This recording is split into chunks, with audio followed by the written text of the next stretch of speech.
as you can see, the privateers who just came off from the practices, it is a madhouse. It is one for all down here. Everybody grabbing a thing. This is the privateers.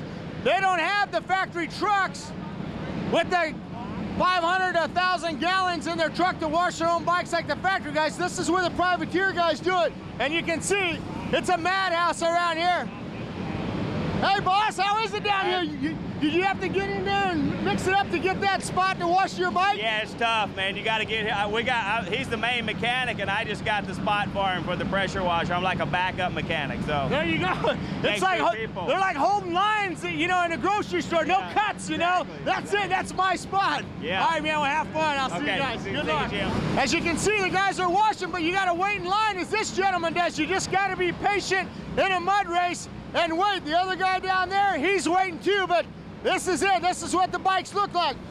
We've talked about it, the 30 to 40 pounds that it adds the mud. You can just see the mud come off of there, and that is it. And it's all stuck in there.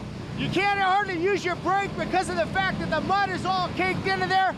And your radiators, you got to make sure you keep those radiators clean, because if there's no air flowing through the radiators, you're going to overheat the four-stroke. Now, he has some nylon on here to help that so the bike's all drained down, but it is real bad for the fork seals. You can see the fork seals are clean because they're doing their job. As they're going up and down, they're cleaning the forks, but after a while, that sand will get into the seal and blow the fork seal. It's a mess down here, but you know, let me see how many hours he's got on his bike. We'll clean this as an hour meter right here, and that'll tell you how many hours is on his bike, but it's messy out here, guys. Like I said, the bike's heavy to seat. This is one that just came off the track. This is one over here, Billy Nalinovich's factory KTM. Look at how nice it looks, all these bikes. Justin Brayton's bike right here, 114. Daniel Reardon, 122. The big boys are getting ready to come out, and look at how clean these bikes are. Let's go on down here to the Yamaha Troy Busmova. There's an old friend of mine, number 76, the mechanic, Travis Ham right there. Travis, I gotta ask you, man, I know how much work you put into this bike, getting this thing ready for this, and you look over to the right of you there and you see the mud. What's going through your mind right now? It's not gonna be clean in about 5 minutes. What do you gotta do to get this thing ready though for the heat race? We'll be ready. When you come back out for Zach Osborne's bike, it'll look just like this for the heat race, right? I don't know if it's gonna look this good, but I'll give it a good shot. Is this a mechanic's nightmare right here, having your bike go through this mud? Pretty much, you know, it gets everywhere.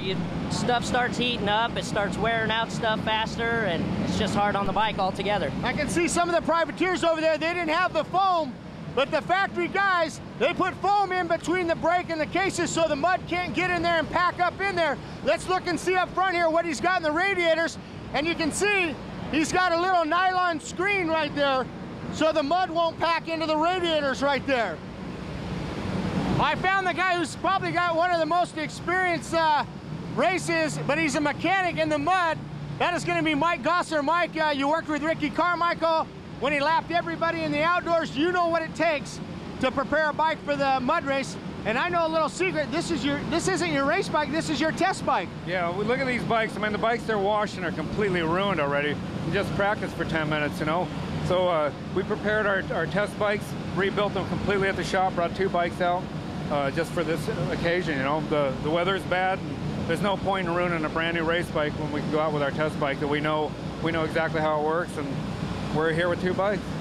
And that's the luxury of being with the factory. You have that luxury of having a test bike that's set up identical to your race bike, as opposed to the privateers that we showed you earlier. They got one bike, and they don't have 500 gallons of water to wash that motorcycle either. My next question to you is, will you wash your bike down here or up at the truck? Yeah, we have to wash down here, otherwise I get fined.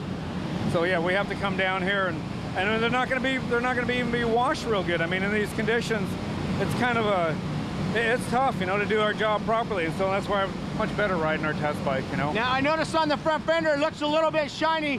You know, most people think, oh, he's just shining the bike, but that's so that mud will slide off the front fender and won't accumulate and get heavy on the bike. And what is that, WD-40 or some kind of lubricant? No, it's a product that Maxima makes. It's a silicone cleaner, and we just soak everything down with it, so hopefully some of the mud will slide off, especially on the number plates, so you can still be visible.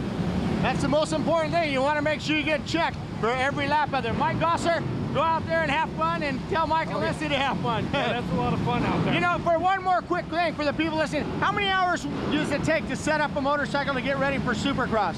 It's about a 30-35 hour job. 35 hours down the drain in less than 1 minute going around this track in the mud. All right, well, have fun. Thanks.